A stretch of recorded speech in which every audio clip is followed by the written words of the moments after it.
Welcome back to morning show Baby James. താങ്കളെ missile James എന്നൊക്കെയാണ് ഇപ്പോൾ ആൾക്കാർ വിളിക്കുന്നത്. തോന്നിയ പോലൊക്കെ വിളിക്കുക, എന്താ ചെയ്യാന്ന് എനിക്കൊരു പിടിയില്ല. അപ്പോൾ ജെയിംസ്, ഈ യുക്രൈൻ യുദ്ധത്തിലേക്ക് നമ്മൾ കടന്നു ചെന്നാലേ ഇപ്പോൾ ഈ വ്ളാഡിമിർ സെലൻസ്കിയുടെ ഒരു ആവശ്യം വന്നിരിക്കുന്നു. അതായത് ഇസ്രയേലിൻ്റെ അയൺ ഡോം, അതൊരു ഒരു ഒരു സുരക്ഷാ കവചമാണല്ലോ, അത് ഞങ്ങൾക്കും വേണമെന്ന് ആവശ്യപ്പെട്ടിരിക്കുന്നു. എന്നാൽ ഫ്രാൻസ് അതൊന്നും നടക്കാൻ പോകുന്ന കാര്യമല്ല എന്ന് പറഞ്ഞ് തള്ളിക്കളയുകയും ചെയ്തിരിക്കുന്നു. എന്താണ് ലേറ്റസ്റ്റ് റിപ്പോർട്ട്? SKN, ഈ ഇസ്രായേലിൻ്റെ അയൺ ഡോം കഴിഞ്ഞ കുറച്ച് കാലമായിട്ട് വലിയ ചർച്ചയാണ്. അയൺ ഡോം ഉപയോഗിച്ചാണ് ഇപ്പോൾ 300 ഡ്രോണുകൾ ഇറാൻ അയച്ചപ്പോൾ, ഡ്രോണുകളും മിസൈലുകളും അയച്ചപ്പോൾ അതിൽ ഭൂരിപക്ഷവും തടഞ്ഞിട്ടത് ഈ അയൺ ഡോം ഉപയോഗിച്ചാണ്. അമേരിക്കയുടെയും യൂറോപ്യൻ യൂണിയൻ്റെയും എയർ ഡിഫൻസ് സിസ്റ്റംസ് പുറമേ നിന്ന് സഹായിച്ചിട്ടുണ്ട്. പക്ഷേ ഏറ്റവും കൂടുതൽ തടഞ്ഞിട്ടത് അയൺ ഡോമുകൾ ഉപയോഗിച്ചും എയർ ഡിഫൻസ് സിസ്റ്റംസ് ഉപയോഗിച്ചാണ്. അപ്പോൾ അതുപോലെ അയൺ ഡോം വേണമെന്ന് ഈ മണിക്കൂറുകളിൽ യുക്രൈൻ്റെ president Vladimir Zelensky French president Emmanuel മാക്രോണോട് ആവശ്യപ്പെട്ടു. അദ്ദേഹം സ്ട്രെയിറ്റ് ആയിട്ട് തള്ളിക്കളഞ്ഞു. അത് ചിന്തിക്കാൻ പോലും പറ്റുന്ന കാര്യമല്ല. എത്രയോ പതിറ്റാണ്ട് കൊണ്ടാണ് ഇങ്ങനൊരു സുരക്ഷാ സംവിധാനം ജപ്പാൻ ഉണ്ടാക്കിയെടുത്തത്, ഇസ്രായേൽ ഉണ്ടാക്കിയെടുത്തത്. ഇസ്രായേലിന് പിന്നിൽ അമേരിക്കയുടെ ഒരുപാട് ശാസ്ത്രജ്ഞന്മാരുണ്ട്. അമേരിക്കയും ഇസ്രായേലും ചേർന്ന് നടത്തിയ ഓപ്പറേഷനാണ് അയൺ ഡോം എന്ന് പറയുന്നത്. ലോകത്തിലെ ഏറ്റവും വലിയ സുരക്ഷാ സംവിധാനങ്ങളിൽ ഒന്നാണ്.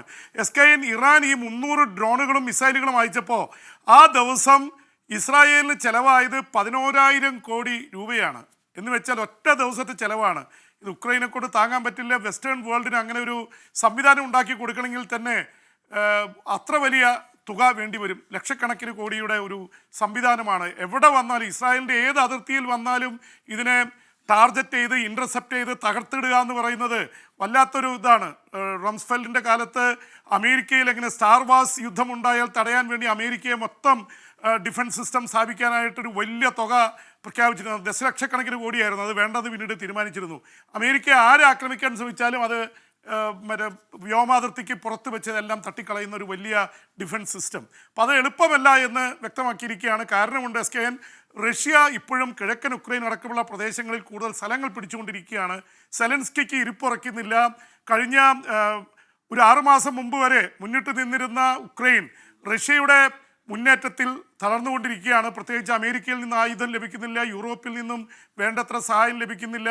അതുകൊണ്ട് തന്നെ ഇത് മാത്രമല്ല, ഇവരുടെ മാൻ പവറും താഴ്ന്നുകൊണ്ടിരിക്കുകയാണ്. പുതിയ നിയമം കഴിഞ്ഞ ദിവസങ്ങളിൽ നടപ്പിലാക്കി എല്ലാവരും തന്നെ സൈന്യത്തിൽ ചേരണമെന്ന തരത്തിൽ ഒരുപാട് പേർ കൊല്ലപ്പെട്ടിരിക്കുന്നു. ഏതാണ്ട് ലക്ഷക്കണക്കിന്, 2 പക്ഷത്തു നിന്ന് 1.5 ലക്ഷം വീതം സൈനികർ കൊല്ലപ്പെട്ടു എന്നാണ് പറയുന്നത്. അപ്പോൾ ഉക്രൈൻ യുദ്ധത്തിൻ്റെ പശ്ചാത്തലത്തിൽ ഇത് നൽകണമെന്ന ആവശ്യം അംഗീകരിക്കാനാവില്ലെന്നാണ് ഫ്രഞ്ച് പ്രസിഡന്റ് ഇമ്മാനുവൽ മാക്രോൺ പറഞ്ഞതും യൂറോപ്യൻ നേതാക്കൾ പാകിസ്ഥാനിൽ നിന്നൊരു വാർത്ത വരുന്നുണ്ടല്ലോ, ജപ്പാൻകാർ സഞ്ചരിക്കുന്ന കാർ അവിടെ തീവ്രവാദികൾ ആക്രമിച്ചു എന്ന രീതിയിൽ.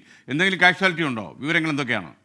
SKN, നേരത്തെ ചൈനക്കാരുടെ വാഹനങ്ങൾക്ക് നേരെയായിരുന്നു പാകിസ്ഥാനിൽ സ്ഥിരമായ ആക്രമണം നടത്തിയിരുന്നത്. പ്രത്യേകിച്ച് ബലൂചിസ്ഥാനിലെ വളരെ തീവ്ര നിലപാടുള്ള സംഘടനകളൊക്കെ അറ്റാക്ക് ചെയ്തത് ചൈനയാണ്. കാരണം ചൈന വന്ന് പാകിസ്ഥാനിൽ ഭരണം നടത്തുന്നു. ചൈനയുടെ 10,000-കണക്കിന് ആൾക്കാർ അവിടെ വന്നത് മൂലം അവിടെ മന്ദാരിൻ ഭാഷ തന്നെ ചില പ്രദേശങ്ങളിൽ ആയിരിക്കുന്നു. നമുക്ക് കേരളത്തിൽ ബംഗാളികൾ വന്നു എന്ന് പറയുന്ന പോലെയുള്ള അവസ്ഥയാണ് ഈ പാകിസ്ഥാനിൽ ചൈനക്കാർ. പക്ഷേ ഇപ്പോൾ വ്യത്യാസപ്പെട്ടിരിക്കുന്നു. ഇപ്പോൾ ജപ്പാൻകാർ അവിടെ വരുന്നുണ്ട്. ഇപ്പോൾ ജപ്പാൻകാരുടെ വാഹനത്തിന് നേരെ ആക്രമണം ഉണ്ടായിരിക്കുന്നു. 5 പേർ സഞ്ചരിച്ച വാഹനത്തിന് നേരെയാണ്. കുറേ പേർക്ക് അവർക്ക് പരിക്കേറ്റിട്ടുണ്ട്. പക്ഷേ മരണസംഖ്യ ഒന്നും റിപ്പോർട്ട് ചെയ്തിട്ടില്ല. അപ്പോൾ അതുകൊണ്ട് തന്നെ അവർ രക്ഷപ്പെട്ടു എന്നാണ്. പക്ഷേ ചാവേർ കൊല്ലപ്പെട്ടു, അതിൻ്റെ കൂടെ ഉണ്ടായിരുന്ന 2 തീവ്രവാദികളും കൊല്ലപ്പെട്ടു എന്ന വാർത്ത വരുന്നുണ്ട്. അതിനിടയിൽ SKN, പാകിസ്ഥാനുമായിട്ട് ബന്ധപ്പെട്ട് തന്നെ വളരെ പ്രധാനപ്പെട്ട ചർച്ചയുണ്ടായിരിക്കുന്നത് പാകിസ്ഥാനിലെ ചില തീവ്രവാദി നേതാക്കളെ കൊല ചെയ്തതിന് പിന്നിൽ ഇന്ത്യ ഉണ്ടെന്നുള്ള ആരോപണം പാകിസ്ഥാൻ ഉന്നയിച്ചിരുന്നു. രാജ്നാഥ് സിംഗിൻ്റെ ഇതൊക്കെ കോട്ട് ചെയ്തുകൊണ്ടാണ്. രാജ്നാഥ് സിംഗ് വേണ്ടി വന്നാൽ ചെയ്യുമെന്നേ പറഞ്ഞിരുന്നുള്ളൂ.